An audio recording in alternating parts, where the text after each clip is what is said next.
کس خرابه غیه چې ته ماته غږېږې زه غین په ولایت کې وایم لاله لوګره سره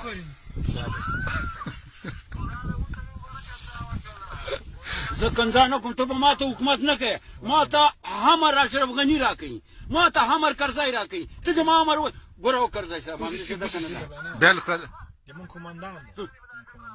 خدای منی چې ودې نه کوي یا دې ختم نه کوي یا دې ونه کوي کوسونه دې ښه هغه التزام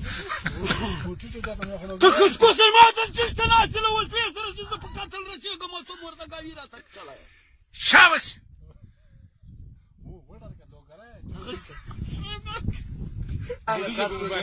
والي ده والي ما سلام دې ما زړه ته یوه خبره درته کوم چې ولا زه لږ په دوسیه کې ډېر سخت ویني دغو مومندانو حال راباندې سخته او جنوب دا والي مې پرون لیدلی و چې او دغه دوست دلته ناسته که نه او ښځه چې راغله او بازکۍ وروره لکه تورې شپې ترږمۍ لیونی سپی سترګې به پرې تړلې وې هغه په ښځه څه خبر ده چې دلته ناست وي چې تا نثار ویلې چې ملالۍ راځي ملالۍ راغله دلته کېناسته زموږ ښځه مجلس کې په نرانو کې پرېښودی شو یا غږېدی شو په کې نشه دلته زدانه ښځې راځي زه امنیه نه پېژنم د دې راشکه ګل نه نثاره خیر ده د ما خیر ده بیا د خدای والي او د ما والي ما ته مشران وایي ته سبا کارجي ته ورشه زم درکړم چې نه منې هلته به یا مړه شو یا ښځه طلاقه ده او وروره والله خیر جوړې خیر د ما ورورې قمندان ډېر ښه ولا خوراک هم راباندې چل ول ده خلک وزل کوي نن په دې سخاوه کې هم ډېر جنجال و په دې سپېڅن کې کته شوم دلته ظاهر یې کوي دلته یې راکېډی یې لیونی و خیر دلته یو بل کنداده یې د کوزدنګي کې کور ده تمام ورځ به کونه ورکول یو بل مردګو د عزیزخیل د سپېڅن خو بهتره تا ته معلوم دي دا د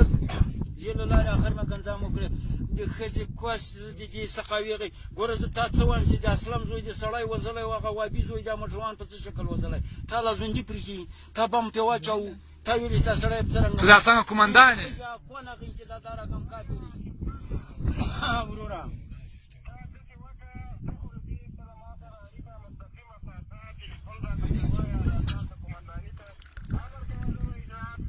زه د یوې کوس لپاره ګوره زه خیر زه د یو پوستین لپاره ټول ولس وځوبه که ته مسلمان یې سبا دا کرجي ډلې ته ورسه یا صلاح خلکو نه اخلم یا خلک نیسم یا وروره یوه لار کوم دلته ښځې او قمندانه ښځې پوسلې کې د سویسټان اشکانډیز دی وسلې شروع کړي یا پښتنان پاتې